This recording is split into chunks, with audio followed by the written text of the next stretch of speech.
नमस्कार। यह video investigation officers को ई साक्ष्य ऐप से परिचित कराने के उद्देश्य से तैयार की गई है। इस वीडियो के माध्यम से हम सीखेंगे कि ई साक्ष्य ऐप को मोबाइल पर कैसे इंस्टॉल करना है और कैसे इस पर कार्य करना है।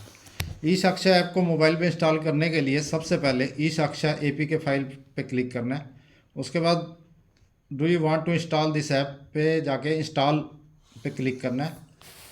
ऐप के इंस्टॉल होने के बाद हमने यहाँ पे ओपन पे क्लिक करना है।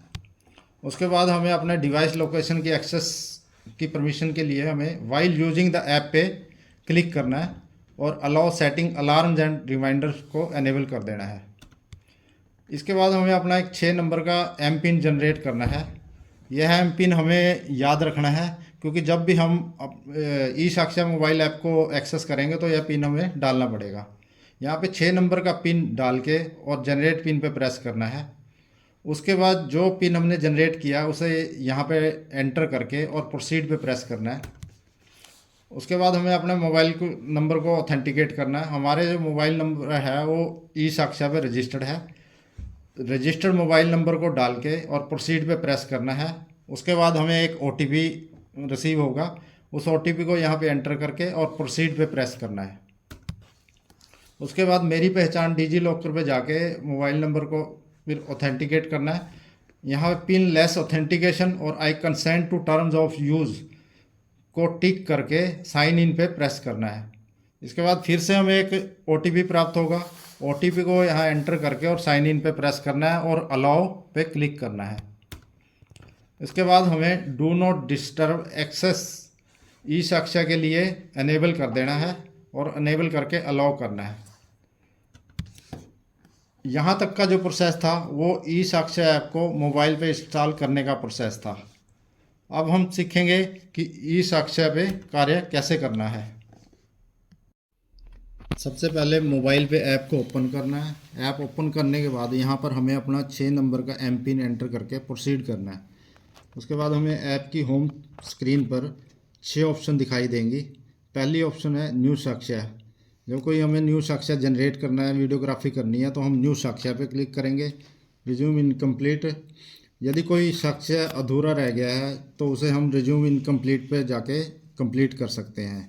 पेंडिंग टू अपलोड है, जो साक्ष्य हमने जनरेट किए हैं उन्हें अपलोड करने के लिए। साक्ष्य मिनी स्टेटमेंट, जो हमने अभी तक साक्ष्य जनरेट किए हैं, वीडियोग्राफी की है तो उन्हें देखने के लिए साक्ष्य मिनी स्टेटमेंट पर जा के चेक कर सकते हैं। Pending to remove from device, जो वीडियोग्राफी या फ़ोटो हमने कैप्चर की हैं यदि हमें उनकी ज़रूरत नहीं है तो उसे हम मोबाइल से रिमूव कर सकते हैं ताकि मोबाइल पर पर्याप्त स्टोरेज बनी रहे।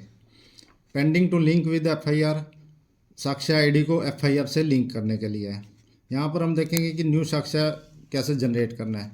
इसके लिए न्यू साक्ष्य पर क्लिक करेंगे। उसके बाद ये यहाँ पर हमें अपना वीडियोग्राफी का पर्पज़ एंटर करना है। यहाँ पर हमें 6 तरह के पर्पज़ दिए गए हैं जिनमें हम वीडियोग्राफी कर सकते हैं। पहली है BNSS 176 सीन ऑफ क्राइम। यदि हमें सीन ऑफ क्राइम की वीडियोग्राफी करनी है तो हम BNSS 176 सीन ऑफ क्राइम को सिलेक्ट करेंगे। BNSS 105 और BNSS 185, प्रत्येक सर्च एंड सीजर की वीडियोग्राफी अनिवार्य है। सर्च एंड सीजर के दौरान तलाशी, सीजर मीमो तैयार करना, गवाहों के हस्ताक्षर आदि की पूरी प्रक्रिया की वीडियोग्राफी की जाएगी। Next BNSS 173 recording of statement, महिला विरुद्ध अपराध जैसे रेप, मोलेस्टेशन, एसिड अटैक के मामलों में जहां पीड़िता स्थायी या अस्थायी रूप से मेंटली या फिजिकली डिसेबल है तो उसकी स्टेटमेंट की रिकॉर्डिंग अनिवार्य है, जो उसके घर पर या किसी अन्य स्थान पर उसकी सुविधा अनुसार की जाएगी।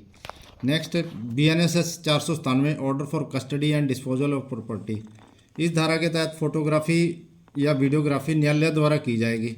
जब किसी कोर्ट द्वारा इन्वेस्टिगेशन या ट्रायल के दौरान किसी संपत्ति की कस्टडी या डिस्पोजल के आदेश दिए जाते हैं तो ऐसी संपत्ति की फ़ोटोग्राफी न्यायालय द्वारा की जाएगी और यदि न्यायालय उचित समझे तो उसकी वीडियोग्राफी भी करा सकती है। नेक्स्ट है धारा 180 रिकॉर्डिंग ऑफ स्टेटमेंट। इस धारा के तहत शिकायतकर्ता या गवाहों के जो बयान रिकॉर्ड किए जाएंगे तो उसकी भी ऑडियो वीडियो रिकॉर्डिंग की जा सकती है। BPRD द्वारा साक्ष्यों की ऑडियो वीडियो रिकॉर्डिंग के बारे में इन्वेस्टिगेशन ऑफिसर्स को मार्गदर्शन प्रदान करने के लिए एक SOP तैयार की गई है। इस एसओपी में ऑडियो वीडियो रिकॉर्डिंग और उसके डॉक्यूमेंटेशन से संबंधित पूरी प्रक्रिया का विस्तार से वर्णन किया गया है। सभी पुलिस अफसर्स को इस एसओपी को ध्यान से पढ़ना चाहिए। यह एसओपी बीपीआरडी की वेबसाइट पर भी उपलब्ध है। यहाँ पर हम सीखेंगे कि BNSS 105 सर्च एंड सीजर में वीडियोग्राफी कैसे करनी है। BNSS 105 सर्च एंड सीजर को सिलेक्ट करके नेक्स्ट स्क्रीन पे जाएंगे। यहाँ पे हम अपनी वीडियोग्राफी का थोड़ा ब्रीफ भरेंगे। ब्रीफ हम हिंदी और इंग्लिश दोनों में भर सकते हैं। नीचे हमारे पास 2 ऑप्शन है, FIR। यदि हमें FIR पता है, FIR में काम करना है, तो FIR की ऑप्शन पे टिक करके FIR नंबर एंटर करेंगे। यदि हमें FIR बाद में असाइन करनी है तो FIR to be assign later पे टिक करके सेव एंड नेक्स्ट पे टिक करेंगे। उसके बाद हम अपने सर्च एंड सीडर की वीडियोग्राफी करेंगे। यहाँ पे हमारे पास ऐड मोर की ऑप्शन दी गई है। यदि हम एक से ज़्यादा वीडियोग्राफी करना चाहते हैं तो ऐड मोर की ऑप्शन पे क्लिक करके मल्टीपल वीडियो कैप्चर कर सकते हैं। वीडियो कैप्चर करने के बाद सेव एंड नेक्स्ट पे क्लिक करेंगे। नेक्स्ट हमारे पास फ़ोटो कैप्चर की ऑप्शन है। यदि हमें कोई फ़ोटो कैप्चर करनी है तो हम फ़ोटो कैप्चर करेंगे। यहाँ पे भी हमें ऐड मोर की ऑप्शन दी गई है। ऐड मोर की ऑप्शन को यूज़ करके मल्टीपल फ़ोटो कैप्चर कर सकते हैं। फ़ोटो कैप्चर करने के बाद सेव एंड नेक्स्ट पे प्रेस करना है। उसके बाद यहाँ पर हमें अपनी विटनेस की डिटेल भरनी है। विटनेस की डिटेल भरने के बाद विटनेस की फ़ोटो कैप्चर करनी है। यदि हमारे पास विटनेस नहीं है तो नो विटनेस की ऑप्शन पे को भी सिलेक्ट कर सकते हैं। विटनेस की ऑप्शन एंटर करने और फोटो कैप्चर करने के बाद सेव एंड नेक्स्ट पे प्रेस करना है। उसके बाद ये हमारे से पूछेगा कि do you want to add more witness. यदि हमें और विटनेस ऐड करना है तो येस पे क्लिक करेंगे, अदरवाइज नो पे क्लिक करके सेव एंड नेक्स्ट पे टिक करेंगे। यहाँ पे जो इन्वेस्टिगेशन ऑफिसर वीडियोग्राफी कर रहा है वो अपनी फ़ोटो सेल्फी कैप्चर करेगा। सेल्फी कैप्चर करने के बाद freeze recording scene of crime पे जाके डाटा को फ्रीज करेगा। डाटा को फ्रीज करने से पहले सुनिश्चित कर लेना चाहिए कि जो हमने वीडियोग्राफी या फ़ोटो कैप्चर की है वह ठीक है, क्योंकि फ्रीज एक बार डाटा फ्रीज करने के बाद हमारे पास डाटा में एडिशन की ऑप्शन नहीं मिलेगी। नेक्स्ट हम देखेंगे कि साक्ष्य को अपलोड कैसे करना है। इसके लिए पेंडिंग टू अपलोड पर क्लिक करना है। यहाँ पे हमें साक्ष्य की डिटेल दिखाई देगी, साक्ष्य ID, date of creation, time, video, photo और सर्टिफिकेट 63(4)C पार्ट A। साक्ष्य को अपलोड करने के लिए क्लिक टू अपलोड पे क्लिक करना है। नेक्स्ट है साक्ष्य मिनी स्टेटमेंट।